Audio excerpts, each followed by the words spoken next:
What's up, ladies and gentlemen? Welcome back to another episode of At Home with Mark. Today, season 7, episode 17, and have a very, very special guest, my friend Robert Keeley. Robert, thank you for doing this. Hello, everybody. Yet again, this is twice for you, my friend. Number 2. I love it. This And is great.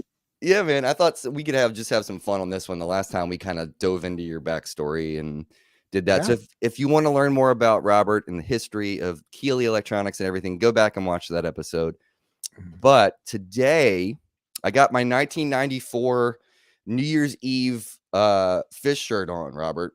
Wow. That's a pretty cool one. That's how long I've been in the mix. Now, this, I have to say, this is my brother's shirt I stole from him, my older brother. But I've been listening to PHISH since middle school, dude. So is that right? You got on early.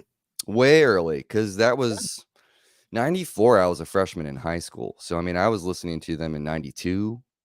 Right. Ish, 91. My brother had Junta. So we listened to that a lot. But tell me, before we get started and talk about the records, how did you come across like the jam band genre in general? Yeah. So when I left Germany I finished up high school in Germany. And so I came back to the United States at the very end of 88. And I was just familiar with hard rock. And, you know, I liked everything from Yngwie Malmsteen to Van Halen, Ozzy, that type of stuff. When I came back to the United States, my buddy Tom, there was a bass player, Tom Lindenstruth, and I were kind of musical buddies. And he met these folks that were into the Grateful Dead. And I'd go to Arkansas. I'm here in Oklahoma, and I'd go to Arkansas to visit him, and we'd drive around in his Volkswagen Bug listening to, you know what I mean? Yeah, listening to the Grateful Dead. And it was so peaceful and going up and down in the mountains of Arkansas, you know, I thought, oh, this is fantastic music, you know? So then he eventually moves to Oklahoma and hooked up with these guys at some place he was working with that were into PHISH. And they had not only a bunch of Dead recordings, but they had a bunch of this new band called PHISH that I had never heard of. And then that's when a live one came out. So that will kind of date about the time that I got into them, because I remember going to Best Buy and you'd see Picture of Nectar and a live one. You'd see those everywhere. You know what I mean? So that's about the time frame I got into them. And then I think the first time I saw him was in 97. Okay. Dallas Starplex show. It was super hot. Fishman wore some kind of suit. It was like the middle of summer. It was 100 and something degrees, and he had a full suit jacket on, man. And he played. I don't know how he did it. That's strange, especially since like that was like his like dress period, like his Fishman dress. You know what I mean? That's so weird that he would do that. I wonder what that was for. I have to think back at that. They had a guest. They had I hope I'm not wrong, but I remember there being a guest artist. So if we were to look up this show, maybe I'll look it up, but they had a guest artist that played with them too. And so the whole thing was definitely different. Yeah. That's strange. My first experience seeing them. So it was pretty cool. So it was a 5-piece that night then. Yeah. They had a guest for just half of it. And I'm sorry, my memory isn't perfect. You know what I mean? Okay. It was great to see him. And then I saw him a bunch from 97 to 98 and 99. And I just thought it was fantastic. So it was very inspirational, like, you know, trying to learn what kind of equipment Trey used to get these incredible sounds, because, you know, once I got into them, then it was like, wow, there's a universe here of really cool, groovy stuff, you know? Yeah, man. Have you ever laid your hands on like a Languedoc ever? Like, have you ever played one of those instruments? No, I got about 12 inches away from one when I was showing Trey the neutrino and a special halo that we had made for him. So I got to, you know, freak out in front of him. You know what I mean? Yeah, man. Play it. I remember the coolest thing about watching him play that close up is he's super intense person, but he's got the lightest touch in the world. It's like he's Really? barely pressing down at all, and it's just like the lightest featheriest touch. And every time I stop myself and I'm like, hey man, you don't have to play so hard, you don't have to be out of tune, pushing down so hard, you know what I mean, Man. you can play it lightly like Trey does, and it's always fun. So You know what's interesting about that too is so I had his guitar tech on here this season, which Justin Stabler. You yeah, know him? He's so great. no, I know of him. Yeah. Mhm. So he actually, I was just texting with him yesterday because I told him we were going to do this, Uh-huh. and he mentioned to me how much Mm. so I had to take this off my board because I just up front I had to tell you just how much I love this thing. And so Justin and I were talking about it. Yeah. And he's like, I got to try one of those. And I was like, dude, it's friggin' fantastic. I mean, the flexibility of this thing is just genius, Robert. It's just absolutely genius. Thank you. It was really exciting to work on, and I was excited because I got to bring kind of two things to the pedal, game, if you will, that were kind of unique, and that was being able to mix and match two distinctively different drives, and just to show off what the tone control does and what the clipping section does of each pedal.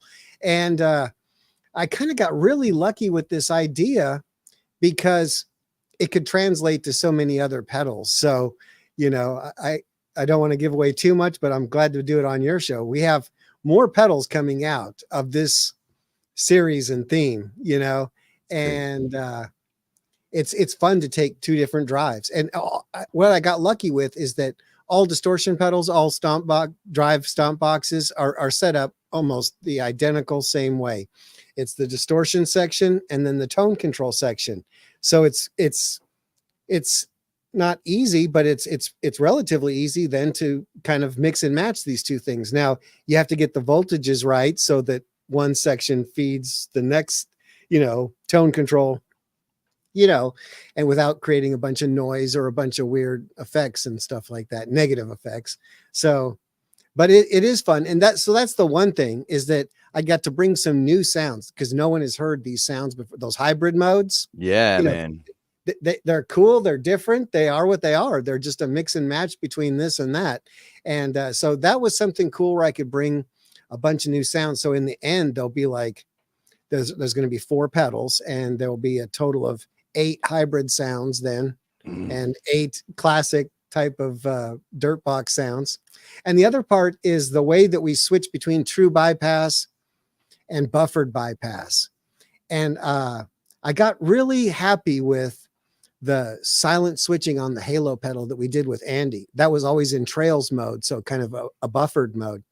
And when you go back to designing stomp boxes, especially high gain ones, any type of switching is going to be noisy. And I was like, man, there's got to be a better way, Yeah. And I thought, well, if we have soft touch switching, wouldn't it be great if as the one feature, instead of a preset or something like that, working out something like that, the one feature is that you can go back and forth between true bypass and buffered bypass. And I sure love the silent switching. So, yeah.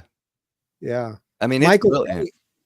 Go ahead. I was gonna say it's just brilliant. And I mean, I love, like, I kind of, the way that I use it most of the time is like this toggle up, the OD up, and then TS down on this. Yes. And I just really like that sound, and I roll the tone back. Actually, I'm kind of a fan of darker tones, and I think that when I was talking to Justin about this, I was like, I'm actually surprised that Trey hasn't used an ODR1 because of the way that he plays and like the sounds that he's gotten. Like, I'm really kind of shocked that that's never been a mainstay for him. Yeah, I wonder if it's because he hasn't pursued it, or one hasn't been put in front of him. Mm-hmm. So I know that's interesting because I think he has experimented with a Klon for a while, and I can't recall too many other overdrive pedals that he uses. But yeah, it would fit him, and I think with that switching on there, he might enjoy that. Yeah, no, I think that he would enjoy this. I know Justin is a big part of all the changes that have been happening with Trey's rig over the past couple years. Yeah. And I think he's been trying to get him out of the box to kind of Mhm. like, but this pedal, I just had to say that up front because if you guys haven't tried this, it's absolutely outstanding. It's so fun. Immediately, like under your fingers, it feels great too. Like there's a thing about guitar where things can sound great, but does it feel good coming out of that amp at you? You know what I mean? And under your fingers, this really does. And it's so dynamic. So I would say if you're not familiar with the ODR1 kind of sphere, but you are with TS circuits and stuff, you'll love this. Yeah. Absolutely love this. So Yeah. We had to get that one. It's really interesting how it worked out. I always feel like I'm always getting lucky. It was really great that we had to start with that one where there's a very distinct TS9, TS808 sound that never changed. Ibanez never changed that flavor. Of course, they had a TS9DX. They added some things, but the core flavor is essentially the same. And same with the ODR1. So you have to get the feel of both of those circuits right to please the Nashville crowd.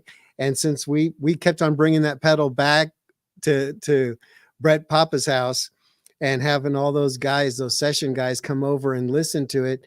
And so that was a great goal to have, in terms of you had to get the feel right. So when you mentioned earlier that it feels right, that was the whole workout was to try to get it to feel, exquisite for these guys. You know what I mean? Because they can tell these sounds a mile away.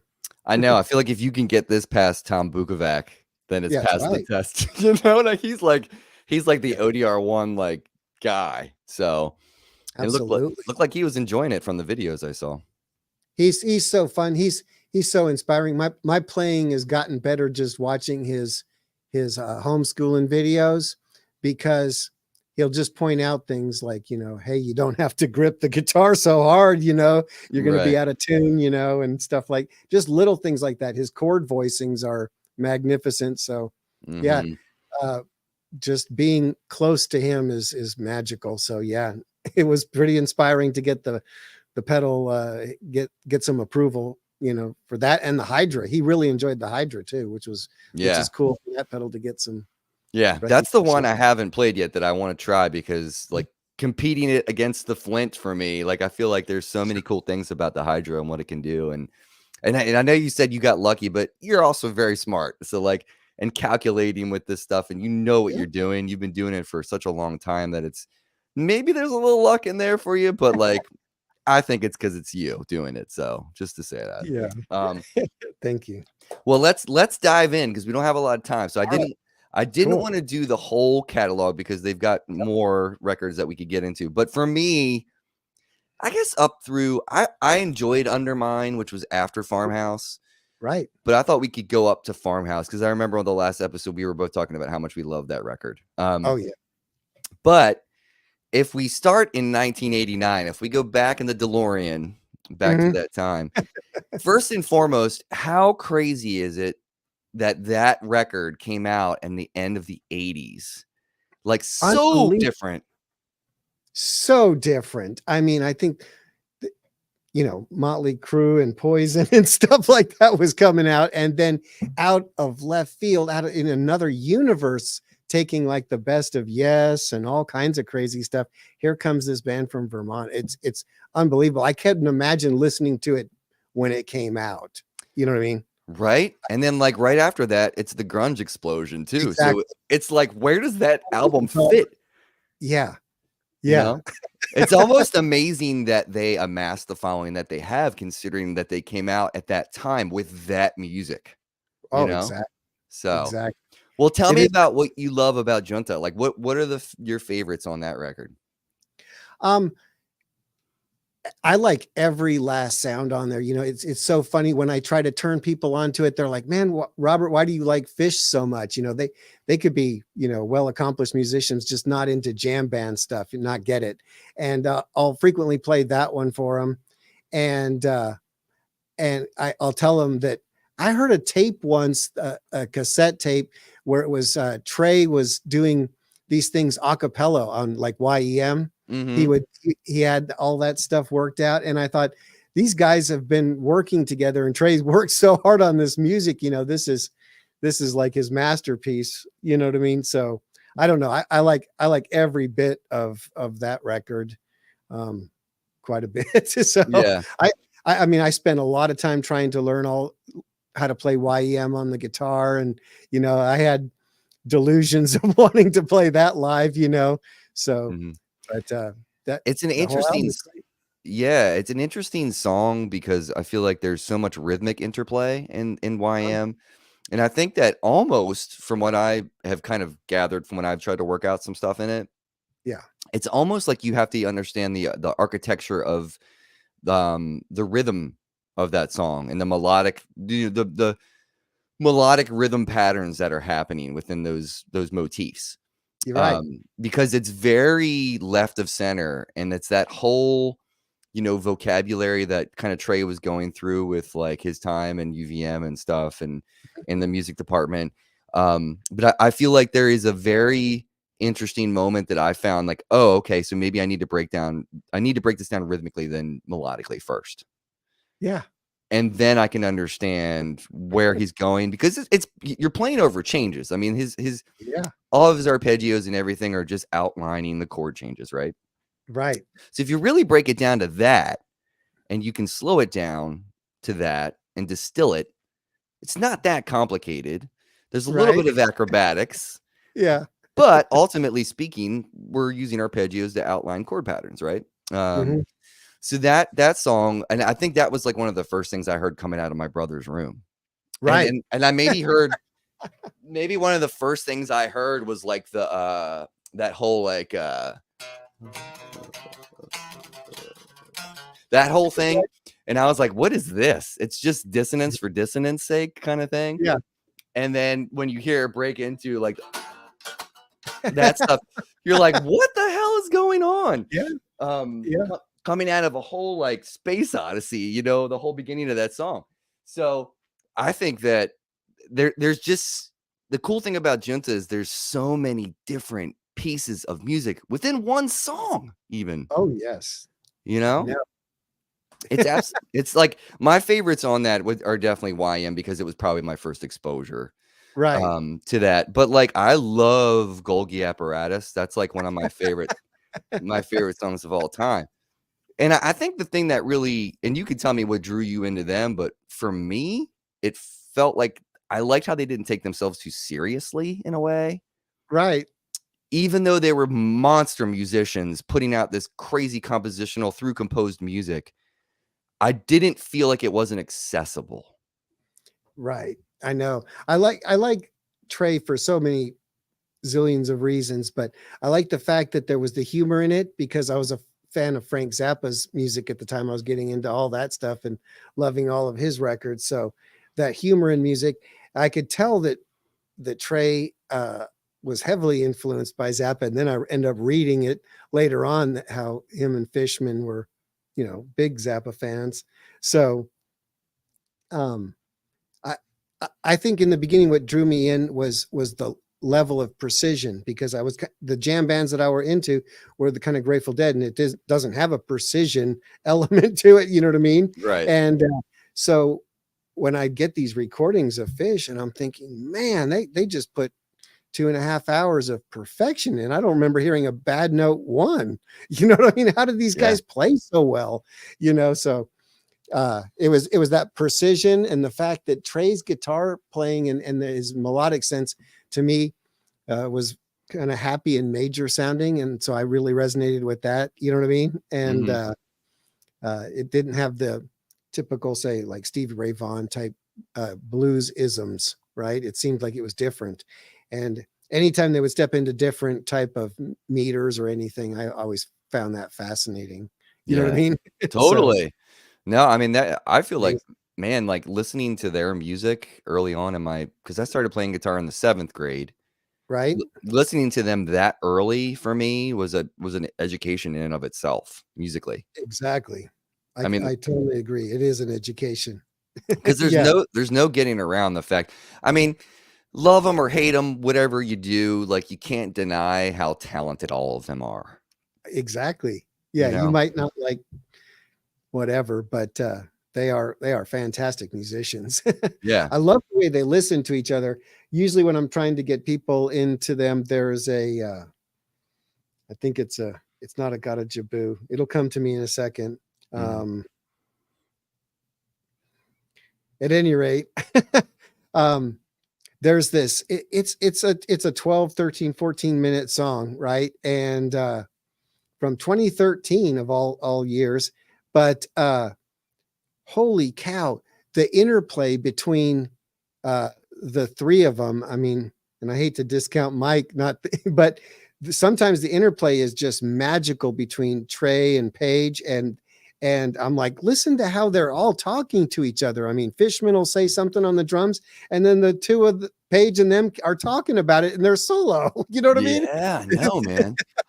So The level of musical maturity that those guys have carried from such a young age, is mhm, to me one of the most impressive things that I've witnessed by being a fan.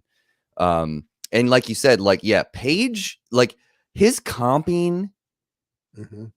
it's next level. I mean, I don't often go to shows to see like jam bands with keyboard players in a guitar, band kind of thing, that I hear them doing kind of what he does. And he like is such a great supporting actor, you know? Oh yeah. I mean, he's always serving the song, no matter what. You know what I mean? And we're serving the jam too. Yeah. So, and I think it's like if I could experience being on stage with those guys and playing and listening to what they're listening to, like again, another education in terms of like how to musically communicate. Everybody's Exactly. trying to replicate it too. Everybody from all the bands that are coming, these next generation of jam bands like Goose and all those guys, they're Mhm. all trying to take a page from that book, Mm. pun intended.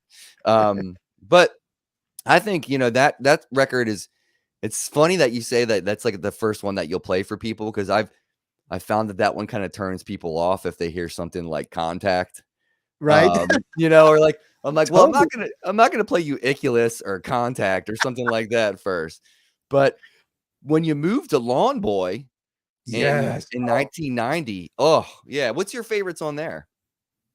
Um, I'd have to look at the track list because I'm absolutely horrible with names. But here, I'm gonna have to do this so I don't stumble over myself. So we got Yep. Squirming Coil, Yeah.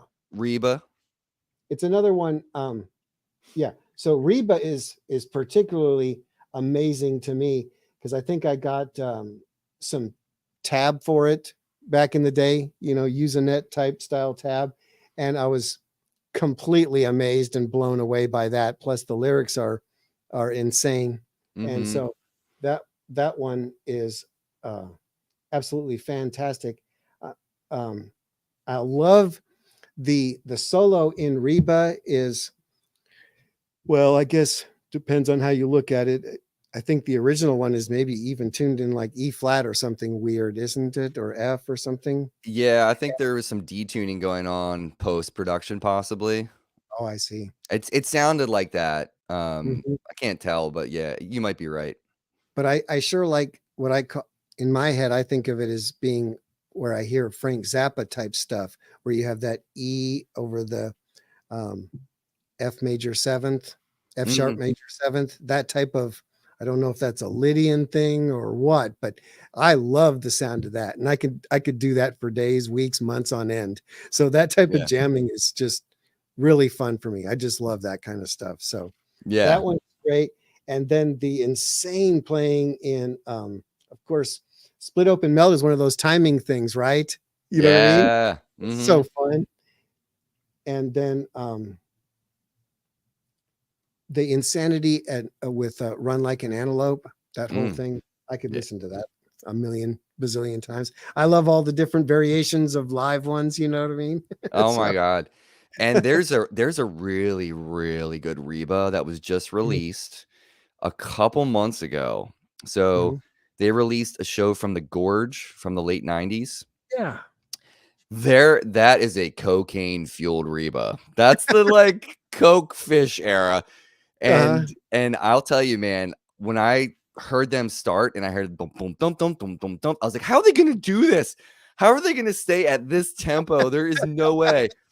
And I think at some point Fishman kind of pulled it. It was like, okay, bro, like, Yeah. you know, you're not gonna be able to sing that fast. But the jam in that is so good. Isn't it That wonderful? particular, yeah. I mean, that particular version, you should check it out. It's so good. It's on, I think it's on Apple Music and all that stuff. So another one of those things that's epic Zappa like in my mind is I guess David Bowie too. That solo section in there is absolutely totally fun. It sounds to me like Frank Zappa's Burnt Weenie Sandwich. There's a bunch of jams on that album that Trey and John Fishman must have heard, and they were like, "Oh yeah, we're gonna dump these in our song." Oh my God. Yeah, it's all over the place. That fingerprint is all over the place, man. You know what else is great on Lawn Boy that I love because the carnival insanity is Bathtub Gin. Absolutely. What a great musical motif too. Because what kind of Gershwin song does it maybe harken to? I don't know. But I remember paying attention to that too, thinking, man, what a clever melody that is. Oh my gosh. So that's something they don't get credit for either. Like I know, like, you know, the jam band world is not known. There's no Beyoncés and singers like that in that genre. It gets the bad rap for that. But, you know, they're not bad singers, but they write great melodies. And oh my gosh, so wonderful. Yeah. Super clever. Like the melody of Simple, right? That's kind of a man. Thing where they're singing on top of each other. It's a lot of fun. And there are sometimes some people's reaction to Trey's voice might be like, oh man, he's not the world's greatest singer. But then there's sometimes when I've enjoyed it so much, I'm like, well, wait a second. He actually is an amazing singer. He's got a great voice. He's got great emotion. I'm like, what are you talking about? Like, Dirt. Oh yeah, dude. Yeah. Oh my gosh, that's great stuff. Yeah, I felt the same way. Honestly, like I'm a huge Ben Folds fan. Right. But the first time I heard Ben Folds sing, I was like, oh, I don't like his voice. Right. And then it just kind of grew on me more and more and more and more. And then I'm like, now it's like it's so unique.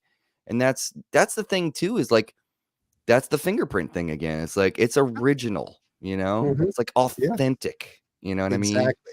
So and then I'm a big Bob Dylan fan, so I don't have any standards for singing. You know what I mean? I got none. I love his voice. I think Bob Dylan is awesome. I do too. I mean, he's really spectacular. Oh my God. Yeah. There's no denying that.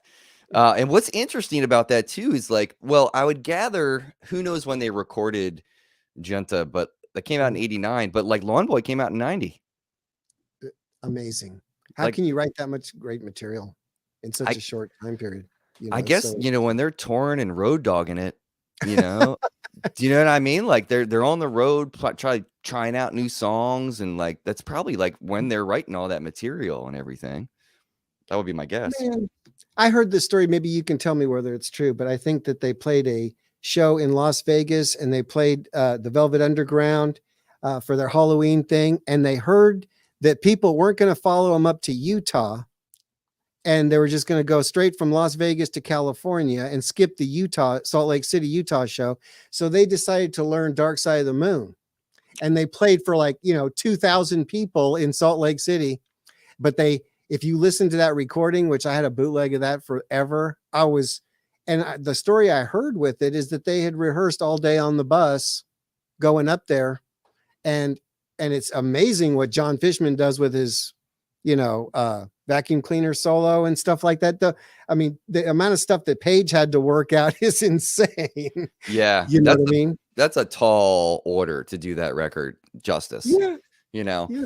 I learned Dark Side of the Moon during the, and play it tonight. Right. Exactly. Yeah. On an 8-hour drive or 6-hour drive. Yeah. There's no way. I mean, it's mind boggling too, that they could internalize that stuff. Now, granted, that's a record we've all heard a million times, right? Yeah. But to internalize all of those changes and like the arrangements, Yeah. That's a whole nother story. And like having 4 people communicate it well on stage is like a whole nother, it's like, It but really isn't. it's incredible. Then 2 years later, Picture of Nectar comes out, which is one of my favorite studio records. Oh man, yeah. Give me the So, song titles again. So yeah. I can drool over all them. I mean, Cavern was always one of my favorites just because of that drum intro. I always loved that groove. But you know, the one that always got me giddy was Mango Song. I love all of their songs. I swear. Yeah. I'm a sucker for all of them. How can you not love Your Hands and Feet Are Mangoes? You're gonna be a genius anyway. I mean, it's like, what? That melody is great too, because when you're playing and singing it, they're like, man, that is perfect. Yeah. You know what I mean? I love the corny lyrics, isn't it great? It's a puzzle piece, man. It all kind of fits together. and Guela Papyrus, that was always one of my favorites. What a great sound and vibe that song has, huh? Oh my gosh. I mean, like Llama is on there. I have the music tab books. I never did exercise my ear into trying to transcribe stuff by ear. I always, was too busy. I had, schoolwork to do. I had to work a job. So I'm like, give me the tab so I can just figure out what's going on here. And I have the tab book for that too. And it's amazing. Yeah. Stash is on there.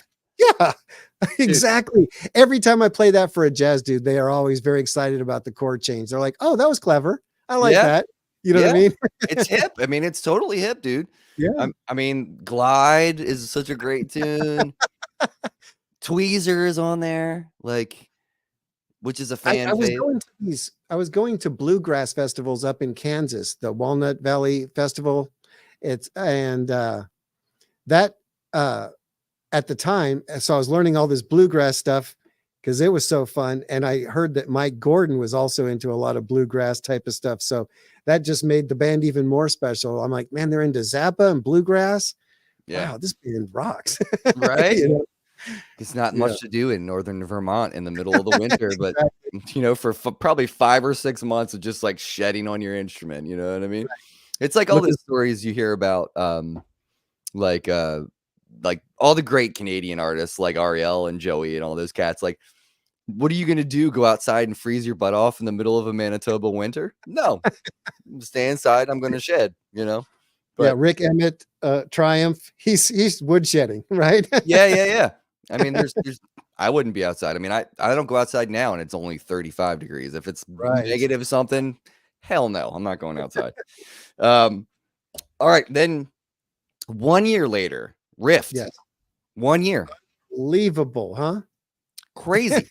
And that record is like, talk about guitar acrobatics. Like, exactly. There is no, like, what is your memory or fondest memories of that record? Well, again, give me the song title so I can try to go through them and give them some. So I love The Wedge. That's one of my faves. Uh-huh. I've been trying to get my band to cover that for quite some time now. And I mean, Horn is friggin' awesome. Rift. That's yeah. I kind of have a passion for, funny or unexpected songs. So the amount of times I've sung lengthwise to myself in the car, right? I love all the little pieces, how they stick together. I like how the music in Horn, if I'm not mistaken, goes from like E to E flat or something very bizarre as that the chord progression in that song. So yeah, there's a little modulation in there for sure. Yeah. But like my favorite thing on that record when I first heard it, talk about silly, is Way. Right. I'm like, cut your head off so I can weigh it. What do you say? Yeah. 5 pounds. It's just like stupid, and I'm sure they're aware of it, but like the music here, let me see if I wonder if I'll get pinged for this, but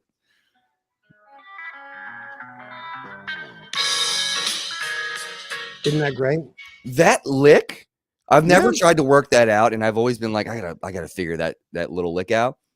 It's like weird and goofy and like dissonant and yet melodic, and it's just strange. Like it's not something I'm like, how do you think to play a melody like that? You're wondering, was that a fingering exercise that worked out really well? Yes, yes, exactly. Yeah. I mean, that's probably spot on. I mean, I think there's a couple, I mean, It's Ice. Oh my God. Oh, unbelievable guitar work. And his tone sounds great. There's a lot of verb. That's wetter than I thought. Yeah. But yeah, and like talk about Page again, like supporting that Yes. those B3 stabs and stuff. Yeah. They're just so good at arranging music and making space for each other. Right. You know? No, all of these tunes are amazing. Yeah. Fast Enough for You is an absolutely beautiful tune. Oh my God, that was on my What list too. Yeah. Yeah. What a Yeah. great melody that is. Yeah. All of them are fantastic. I like the kind of sinister my friend too. Yeah, me too, man. Yeah, They're there's I mean, all great. yeah. It's I really do enjoy them. I think the reason I don't know the albums like this is I spent a lot of time downloading MP3s of the shows when the band would put them up on Yeah. the livephish.net and Mm-hmm. stuff like that. So I got like that series of 20 CDs. Remember when that came out? They were all silver, but then the little badge changed colors from like yellow, orange, purple, blue. I'm Yeah, I trying to do. think what the series was, but there was a series of like 20, live shows that they had called. And so I spent a lot of time listening to the live shows, you know what I mean? Oh, for sure. I think that's probably the majority of Fish fans are probably going to be more linked into that. Mhm. Because, and there's also like, I don't know. I mean, I feel this way as a songwriter too. Like, there's songs that communicate better live than they do in the studio. It's just a fact. Like, there's going to be tunes that are going to feel better live because you've got that audience feeding the energy to you and everything. But I think that that's probably pretty normal for most Fish fans. I find that when I go back and listen to these records, it's almost like I would be interested to hear them being remixed. Right? How You know, interesting. Uh-huh. um, just to see like a record like Rift. I mean, it's pretty wet. I mean, there's a lot of verb. It sounds like there was a lot of like room sound in that record, Yeah. as opposed to when you get to like the next record, which is Hoist, Mhm. which seems more. And remember, they had a video for Down with Disease on MTV. That's right. I did see that once or twice. So, like, by the time I think they get there, and that Hoist is 1994, so that's this year of this shirt, Oh, um, wow. that they put that record out. But I think that record is masterfully recorded. And they put out that. Do you remember how there was like a VHS tape about the making of that record? Did you ever see that? No, I don't think I saw that one. Darn it. I It's see pretty. I You see can something. probably you can Maybe probably I find did. it on YouTube, I bet. Yeah, I think I see something on YouTube. I get some of these records when they came out, I wasn't aware of them then. You know what I mean? It wasn't until about like I want to say like 95, 96 that I became aware of them. So I Yeah. missed these things coming out when they were new. Yeah. But fun thing about that is then you can go back and there's a bunch of catalog to check out, right? Oh yeah. But you know what I love about this record, Robert, is this is the first time I ever heard Alison Krauss sing. On Alison Krauss sing. Oh, she's on If I Could. yeah, right. And I that didn't whole realize that was her. How interesting. yeah, and that whole ending of with Down with Disease when it ends on the D and how he does that, Yeah. that thing. And then they go into it's the sweetest tune. And then when you hear Alison Krauss sing the part where she sings "Stay with Me" till Uh-huh. time turns over, Yeah. I was like, that is the most beautiful angelic voice I've ever heard in my entire life. And I'll never forget it. In that moment that I heard that, I was finally my mind was opening to like making of records Right. and how you can bring in other musicians to boost your song. Isn't that cool? Yeah. That was the first time I ever thought that, just from hearing that song. And she's I didn't realize that was Alison Krauss. How cool. I can't wait to go back and listen to it. And now that I know who it is, I'll Yeah. probably be like, why didn't you know that? You know her voice. Well, you know what's strange too is I think that was like a happenstance type of situation. Like she happened to be in Mhm. town while they were in town, and there was a whole like I think they were trying to get her to sing on it because they were fans, and I don't know exactly how the lines got crossed, but what a beautiful song in Oh, yeah. general. And there's bangers on here. There's Axela. I mean, it's funny, Robert, because like I can pick up my guitar and I can play a lot of this stuff because I've spent my life studying it. Uh-huh. And this record in particular, as a songwriter, this was the first time I heard them being like, let's write really great, catchy tunes, Yeah. shorter tunes. But that translate, if you listen to Wolfman's Brother, like you're talking about live shows, that version of Wolfman's Brother on Slip, Stitch, and Pass Is incredible. Oh my gosh.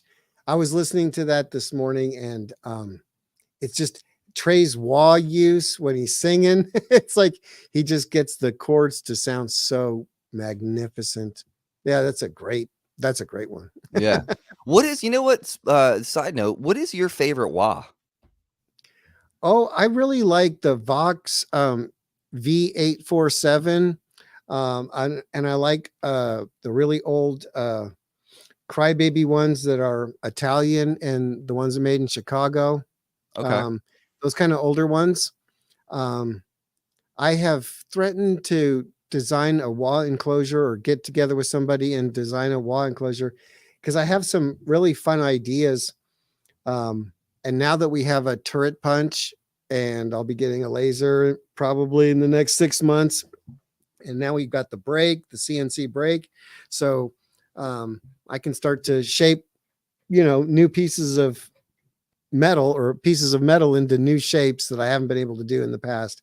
Because I want to make a smaller wah, but that is very comfortable to play. Kind of like Dunlop's new mini wah is about the size that I want. But I think I hope that I can come up with a clever foot mechanism that's both fun to play and gives you access to the controls to shape the sound of your wah.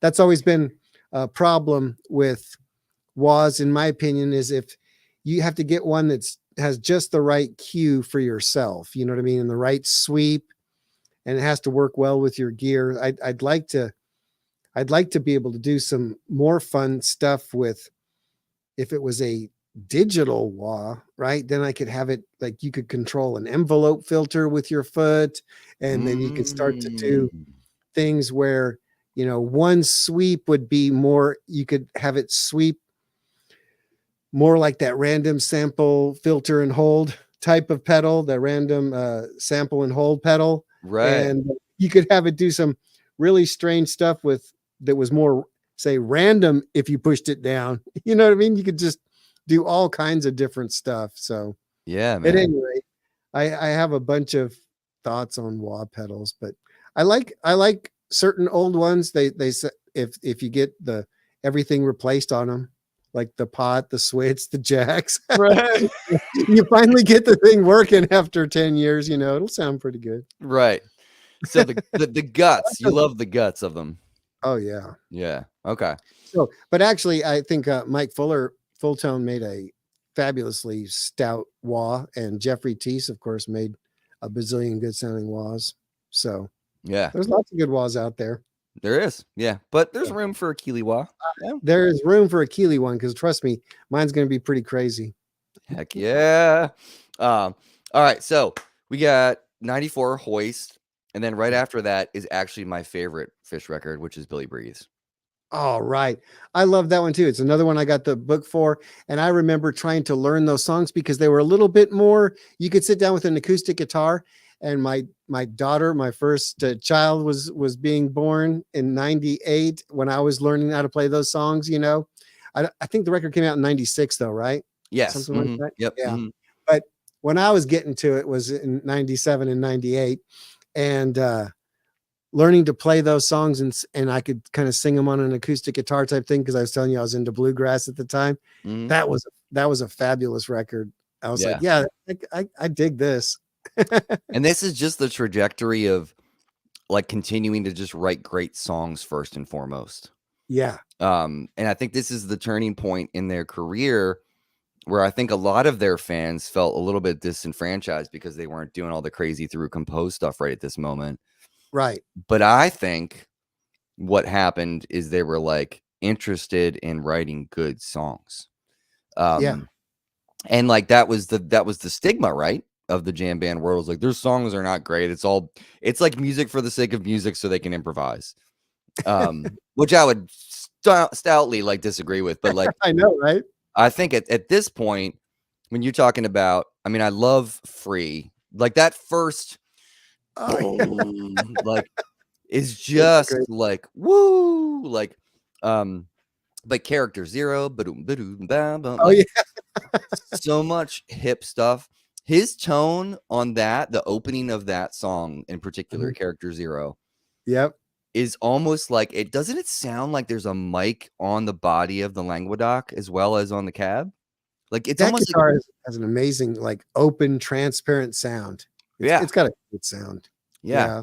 It's so interesting because I you like can hear the I think strings under his fingers, you know what I mean? yeah. No, it's Taste is on there too. What an amazing tune that is. And Holy Waste. yes. I used to sing that one. That one was so fun to sing. Come waste your time with me. Yeah, Mhm. an amazingly cool lyric. I think that's just brilliant, you know. And cars, trucks, buses. Oh yeah. Am I? Boom, boom, boom, Oh, boom. I Yeah. just loved, because that reminded me kind of a Yamar type of thing. I could Yeah. always picture myself at an outdoor festival with PHISH playing. You know what I Oh mean? yeah, baby. Yeah. Oh, brilliant. And then they have you know what's funny is I was gonna say the funny thing about Waste is it's a straight parallel to Mother Nature's Son. Is that right? Oh yeah, there you go. It's a straight parallel to that song, which I didn't bother me. I mean, I'm a huge Beatles head, but like when I heard that the first time, I was like, hold on a second. He That's got those. familiar. What is that? You know? But there's so much great music on that record. I mean, it's like you said, Cars, Trucks, Buses, Mhm. Theme from the Bottom. That's one of my Oh faves yes, on that record. isn't that great? That's That amazing, huh? the This harmonization between Mike and Trey, like between the Mhm. bass line and the counterpoint that's happening in there. That stuff is pretty amazing. Yeah. Yeah. And yet again, this record probably my favorite because not because of the songs is but also because of the production quality of that record sounds so good. Yeah. That Prince is a great story. Caspian, oh Yes. man. And like even like Billy Breeze, that song, I had a girl I was dating back in college and she was like I don't know if she was a yoga instructor, she was doing something, but she was not into Fish. She was not into jam bands, but she started like listening to stuff because we'd be in the car and she'd be listening to it. And she used to use Billy Breathes as like their cool down after the Oh, workout or whatever. And I was like, look at you. yeah. Because it's a really great, kind of mellow song that kind of takes you on a Sure. journey. But Yeah. what a great record. I mean, that's by far my favorite Fish studio album. Hands down. Right? Yeah. I think mine is coming up soon here in your list. Story of the Ghost, 1998. That's the one that I try to turn most people onto. I think I might have said Junta earlier, but that's that one I enjoy but a lot. But it's Farmhouse that you can get, almost anyone can get into, and Story of the Ghost. I mean, Yeah. sorry, Story of the Ghost, and those songs are all incredible to me. Yeah, that album is great, start to finish. You Oh, know what I yeah, mean? for sure. And there's like it's interesting about this record too, and some of the, previous records, but like taking older songs like Gaiuti, Mhm. which had been like a fan favorite Exactly. live and doing it in the studio is such an interesting like progression in so much as like them opening their hearts to doing stuff like that and not leaving it just as like a live thing, you know? Yeah. Yeah. No, that's killer. I spent a lot of time trying to learn Gaiuti on the guitar, and because there's so many wonderful pieces in that piece of music. You know what I Oh my mean? God. Yeah. It's a killer piece to try to learn. And a trippy, So, trippy story too, man, all the way yeah. through. Um, I think that one also probably contains probably maybe my favorite Fish song. I've definitely listened to it too many times, and that's Limb by Limb. For some reason, yeah. I just can't get over it.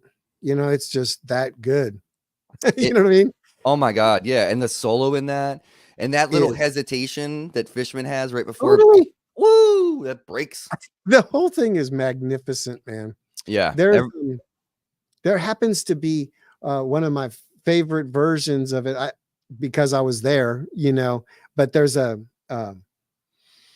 Austin. I almost had it, but in Austin, probably about 98, there's a live Limb by Limb that's on YouTube, and it's just fantastic. There was so much wind, it kind of destroys it for the non-fan, but for the fan, you know, Trey's in the zone. He's just out there, you know what I mean? And I remember I was standing up on this half pipe type of thing, and I swear for like 3-4 seconds he just stared at me and he played, and then when he was done he kind of nodded and he looked at somebody else and started playing to them. It was the Yeah. coolest thing. My mind was blown, you know. Yeah, man. That's awesome. I mean, that's the cool thing too that people don't get. If you don't understand Fish and you don't get it, I get it. Mm-hmm. But like that's the thing that they do so well is connect with the audience during a live show. Yeah, totally. Not that many people better than them at that, you know, making you feel like you're a part of it, you know? Yeah, absolutely. And this record, I remember seeing this record come to life because right before it came out, Mm-hmm. I went to see them at Virginia Beach Amphitheater in Virginia Beach, Virginia. And it was like their funk era. You know how they had that funk kind of infused era? Yeah. When they really started to understand that music kind of at a deeper, greasier level. Mm-hmm. And I remember being at that show when I was probably 17, something like that. And I just remember they brought Leroy from Dave Matthews Band out. Oh, really? And he was playing 2 saxes at the same time. And then somebody brought Trey out like a second Languedoc, and he was trying to do that. So it was like Sean Roland Kirk. yeah, yeah, right. So it was like that. The spirit of that was like just fun, you know. Mm-hmm. Till your daddy takes your T-Bird away. But like it was just like there's so many great, like the MoMA dance is on there. Meat, Birds of a Feather. Yes, Birds of a Feather is great. One thing I like about that album, to me, it feels like I love it when, say, the song ends with some kind of version of the melody for the next song. You know what I mean? And it seems like they'll take pieces of the song and they'll put it on the end of the song, and it makes you think of the next song, you know, or something like that. I just love how I feel it's pretty clever how they piece those songs together. You know what I mean? It breathes very well, and kind of like the order of the tunes, the way that they organized everything, it just flows so well. Yeah, that's a great Roger. Oh my God, there's so many good songs on this album. All right, so running out of time. The last one we wanted to talk about was Farmhouse, which is 2000. Believe it or not.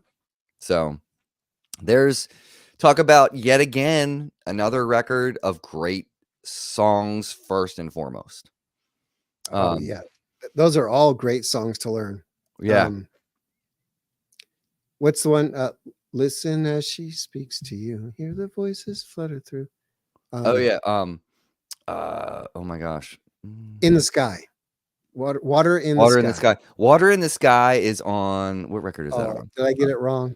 I think that is on. That's not on Story of the Ghost? Did I get it? Am I still thinking of the last record? Is it on Water in the Sky? No. Gotta Jaboo is definitely on Farmhouse, right? Gotta Jaboo is definitely on Farmhouse.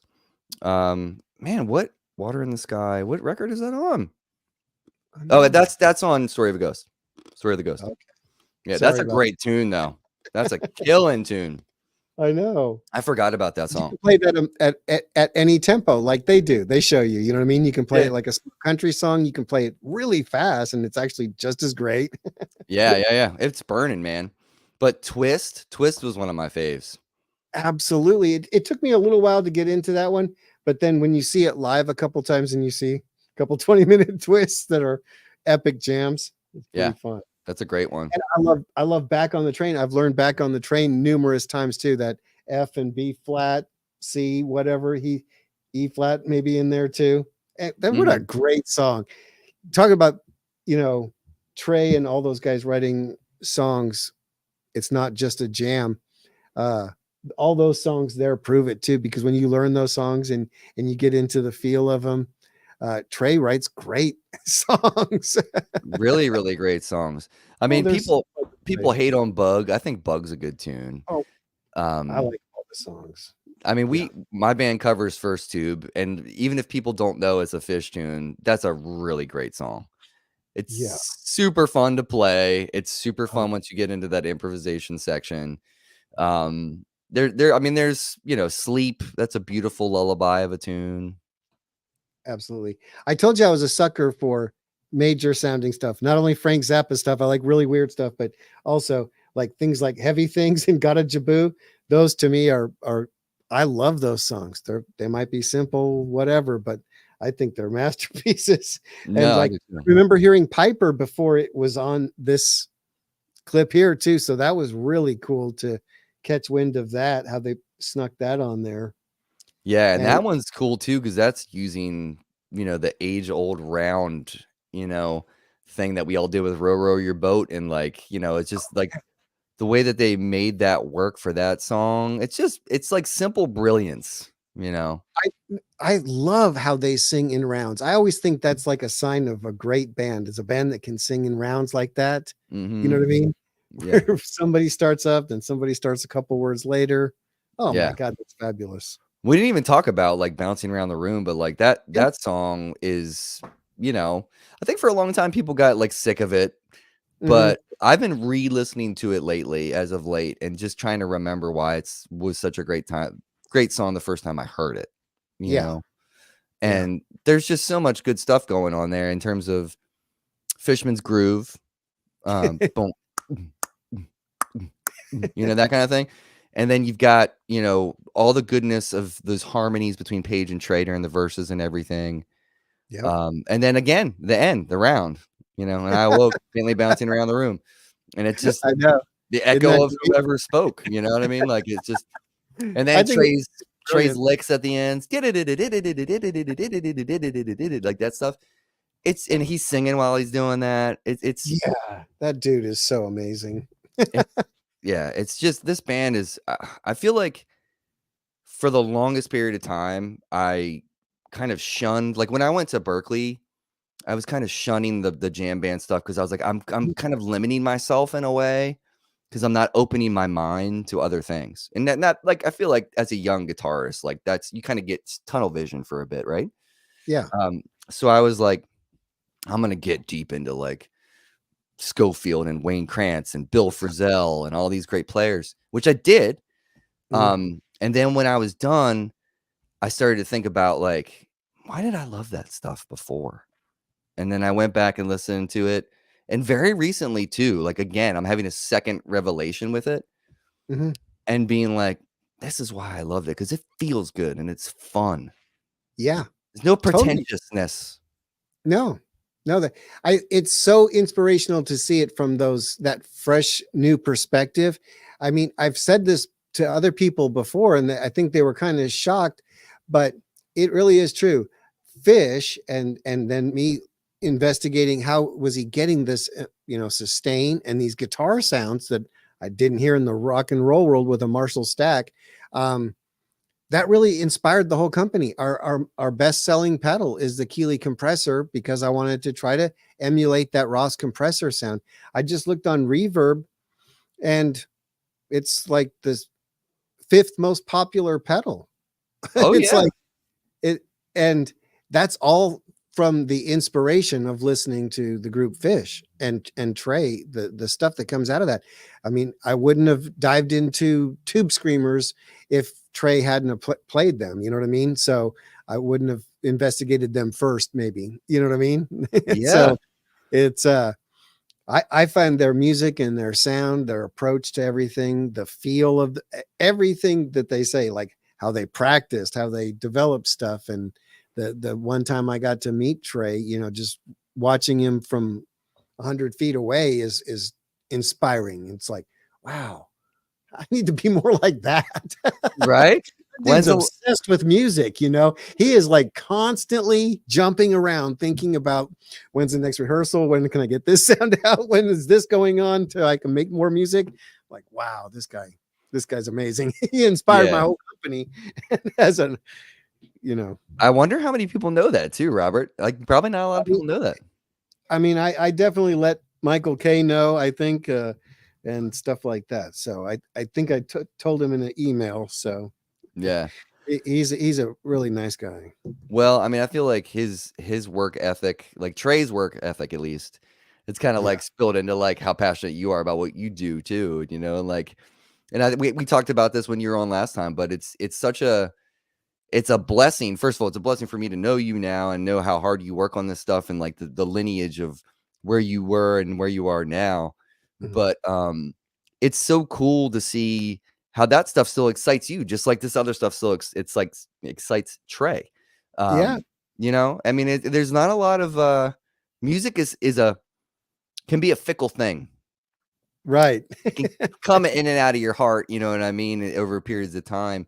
But to kind of stay ignited like you do, and it's inspiring to watch you too, man. So, well, thank you. It gets more and more exciting because as I get more production process or manufacturing processes, I mean to say, so we can build more things. It's very exciting because I live and breathe these pedals all 24/7. You know what I mean? yeah, And so it is fun because now I got a bigger and better team, so I can get more stuff done.